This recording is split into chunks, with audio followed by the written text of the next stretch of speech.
pattern drafting. Today we want to draft the gown for our client. So let's take it step by step. First, the tools we'll be using, this is a brown paper for construction. This is the model measurements that we have. We have 4 categories like I told you: circumference, the vertical, the horizontal, and the sleeve measurement. I will put this aside for what we need to do. We'll be using this pencil together with our long ruler for making the drafting. This is our long ruler. We will be needing the French curve for drafting the several curves that we need. Also, we'll be using a broom where we discover that the French curve will not go. Then we'll be using a marker to mark out the specific aspect of the gown that we draft. We draw a lot of lines, but we map out the specific gown with this marker. Then we'll be cutting out with this pair of scissors. So to get started, the first thing to do is to determine the beginning point. What do we mean by that? You can see this end of the brown paper. We have to place just 1 inch below the edge. You mark that 1 inch at different points and you roll across. So that rolling across will serve as the shoulder line of our construction. Then from the shoulder line, we will be looking at the length measurements that we decided to take where we are measuring our client. So we will start from the shoulder line to the chest. We said that is 8 inches. We measure it at this end. From shoulder to the bust, 10 inches. Please make sure that your tape measure is straight so that you will not be having wrong measurements. So we have 10 inches. To the waist, 17 inches. Then from the waist, from the shoulder to the hip, that is 27 inches.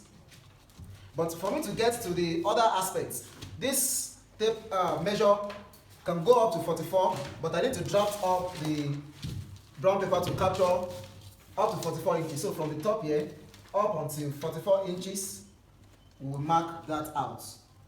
Then we'll go forward a little to also pick the same measurement we've done here.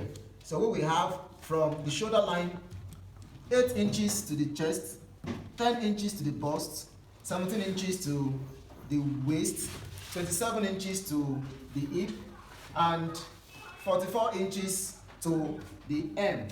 Now that we have determined those points, we will be joining them across. So let's take that right away. So this 8 inches from the shoulder line, that is going to be our chest line. Then we go down up to 10 inches from the shoulder line to get the bust line. Then go down 17 inches from there to get the waistline. Then go down 27 inches to get the hip line. And finally, we'll be going down 44 inches to get the hem line. Hem line refers to that point where the gown will stop. So we name them as appropriate. This is hem line. Let me mark that out slightly so that we don't forget it. Hem line. This is the hip line. Then above the hip we have the waistline. Here we have the bust line. Here we have the chest line, and here the shoulder line. Now, what we have here will help us with the drafting. Now, to start with, the first point we'll be working on is from the shoulder line. We will take the measurement for the neck inward from the edge of the paper. But let me tell you something, that this paper is to be placed on fold. That is, this end we have here should be folded. So we depict that, including construction, with arrows, with such marks like this.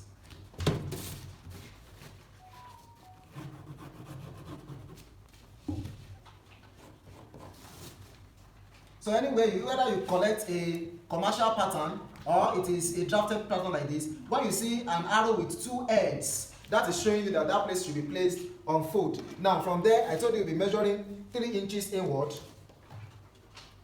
Either is for an adult, because our client is an adult. Then we'll also be taking down. We want the gown to have a V-shaped neck. So we just take this down, say with, let's take it down for 7 inches.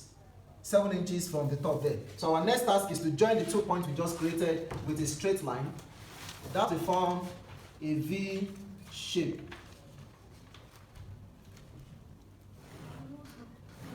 Now, having done that, we go on the shoulder line.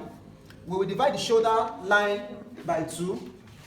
The shoulder line divided by 2 will give us 14 divided by 2 will give 7 inches. So we mark in 7 inches this way. This 7 inches, we will drop down by 1 inch from the shoulder line, and we'll connect it together by a straight line to form what is called the shoulder slope. You know that our shoulders as human beings are not straight. So having determined that, from the nail point we have, definitely this portion is going to be part of the gown. So let me make it bolder using the marker.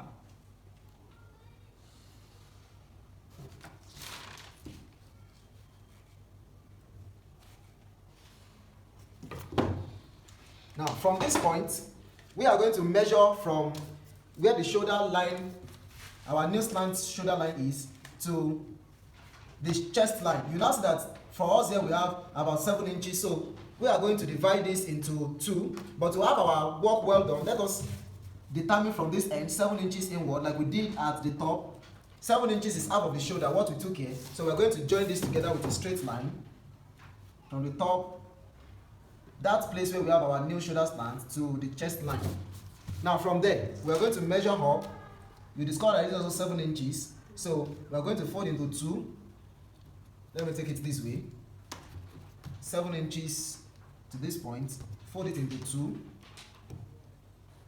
So we get the halfway. Now from that half point, we will take 1 inch inward. What is the reason for that 1 inch? Because this is going to be the front block. The front of any human being is usually bigger, that's more curvature than the back. So it is necessary to bring in the sleeve than for the back. When we come to the back, we see that we don't need to come in this 1 inch. But again, from what we have here, we are going to check the bust measurement. The bust measurement 38 divided by 4. 38 divided by 4 will give us 10.5. 9.5 rather. So we're going to take that in from the edge of the paper. So 9.5 will get to this point. So now we are going to be joining 3 points together. This point, and this point. Now, when we pick our French curve, you will discover that this French curve cannot successfully join these 3 points together at once. And the reason for that is very obvious, because our French curve is small. There is something other called curve master that can be used for such a drafting like this. So there are 2 options. It's either we use the French curve in bits, but you may make mistake because the French curve has its own bending. So we can join up to this point, then use this to complete it. But I'm going to show you how that is going to look like. And I'm also going to show you how you can also perhaps use a broom for this kind of drafting so that your work is close to accurate. So I will join the first 2 points. Then from this point, I'm going to make it go down a little without compromising the curvature that is coming. And then from here, go down still a little. And finally from here to where we are coming from.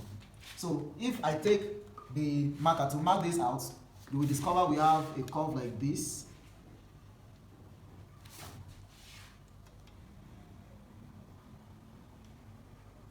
So that will be the sleeve, the point of joining the sleeve to the bodice. Now from what we have here, we also have the bust line. So on this bust line, we take the same measurement we took as the top. Now, before we do that, I should tell you that it's important for us to determine the darts that we want to place on the dress, because if we draw out the structure without factoring in the dart, the clothes at this waist point will be less with 1 inch, because we want to use 1 inch dart here. So how do we go about that? We take the bust width measurement, which is the nipple to nipple measurement of 7 inches. We divide that by 2. That will give us 3.5. We start from the chest line, mark out this 3.5. Come to the waistline, mark out 3.5. Then we also come to the hip line and measure 3.5. So we are going to pick this. If at any point you are not getting what is done, you can replay the video to understand what we did at each step. So we join those 3 points. If you have done well, it should be a straight line. So having done that, we will come from the waistline, come down in with say about 4 inches. 4 inches. Then from the bust line, come down with just 1 inch. Why do we come down with 1 inch here? Because this point, if the dart gets to the bust, it's going to be so awkward. So from this point, at the hip waist measurement, we are going to take ½ inch to each side. Half an inch here, half an inch here. So we now have 4 points. 1, 2, 3, 4, and we'll be joining it together like this. So from this, we have the first dart leg. Then from here, we have the second dart leg. Then from here, we have the second face of it. And finally, to this point. So this is going to be the darts. If you measure the darts size now, it should be 1 inch. So this 1 inch is going to go into the measurement we take at the waist length. So now, let us take back the measurement we have. We will divide each of these circumference measurements by 4. So we said again that bust measurement divided by 4, 38 divided by 4 is 9.5. So we are going to mark that out. 9.5 here. Our waist measurement is 31.5. So if we have 31 divided by 4, sorry, it's 31. 31 divided by 4 is 7.5. That is 7.75. So we are going to, that's now, take notes. On a tape measure like this, you are going to have, if you see in between 1 and 2, between 1 and 2 you will have 1.5. Between that half, 1.5 and 1, you have 1/4. Between 1.5 and 2, you have 1/3. So we are going to be using that 7/3 as the waist measurement. But remember, we have taken 1 inch for our dart, so it will go in plus 1 inch. That will be 8/3. So we mark that here. Now at the hip measurement is 41. So 41 divided by 4 will give us 10.25. So 10.25 we get here. And finally, at the hemline, the hemline, we are going to subtract whatever we use at the hip. We subtract 1 inch, and the reason is just to form a curvature around the hip. If it is for a shape dress, for example, we can extend that to any extent. So since we use 10.25 here, we'll be using here 9.25. So we mark that out here. We are almost done with the drafting. So what will be left to do is to join these points. We are going to have a curve into the waist here, then come out at the hip and then to the hem. So we do that with the head of our French curve. I told you the other time that I will show you how broom may be used for it. In this case, if you have set your broom for the sleeve, it's easy to determine the curve just as we have it here. So if you have an assistant, that person can help you with the broom while you draw around. But for this case, it may be technically difficult to establish the curve. Sometimes some people join with straight marks and then curve it out. But for us, let us try to see how far we can go.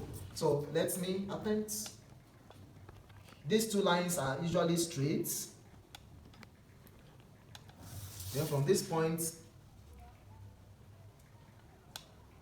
now there will be too much obvious curvature there. So let me still use the broom to join these points together.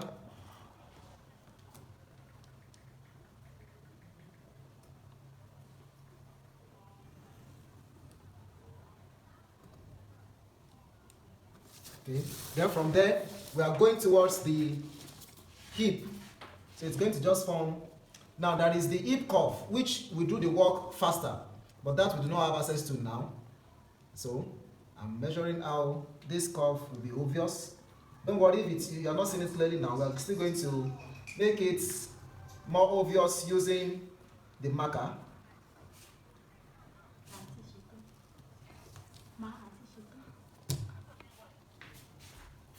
Now, we have gotten to this point, but we have a final point to go, and that point is from the hip to the hemline. Let me join it with a straight line and then curve it out.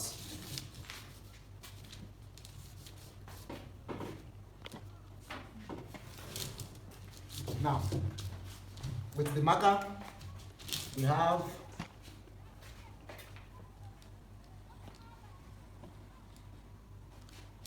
so we are going to continue that crescent all through.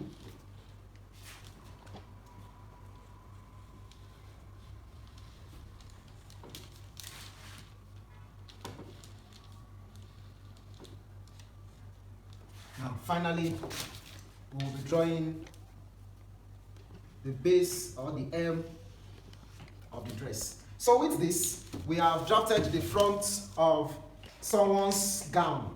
So this side will be folded into two like I told you, and we should also indicate some notches. For example, we have a notch at the shoulder here. We also have a notch at the sleeve, How is a notch depicted? Sometimes you have it like triangle, maybe two triangles together to show points that you are going to place together when we are doing the cutting. So what you do after this now is to cut this out. So whatever we cut out here is what we'll be using to draft the back. The front and the back are very close to each other. So let us just do the cutting of this out and we'll then move on to drafting the back lock.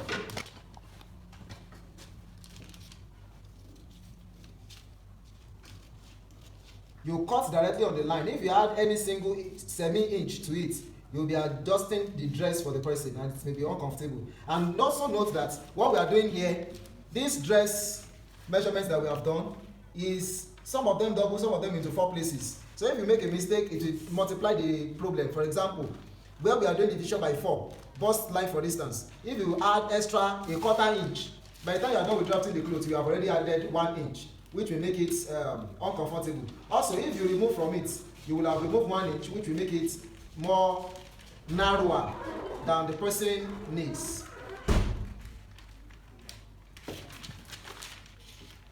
So we'll continue the cutting and do it gently while maintaining the line.